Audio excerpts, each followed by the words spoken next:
अखंडता और सुरक्षा को बनाए रखने के लिए स्वयं को समर्पित करूंगा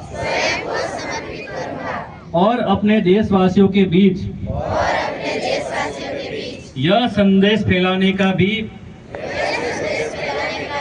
भरसक प्रयत्न करूंगा। मैं यह शपथ अपने देश की एकता की भावना से ले रहा हूं, जिसे सरदार वल्लभ भाई पटेल की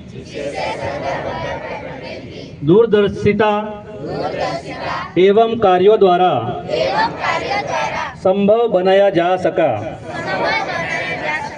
मैं अपने देश की आंतरिक सुरक्षा सुनिश्चित करने के लिए अपना योगदान करने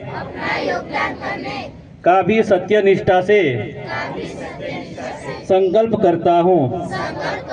बोलो भारत माता की। खूब खूब आभार તમામને પોતાની જગ્યા લેવા માટે વિનંતી છે। કાર્યક્રમના અંતિમ તબક્કામાં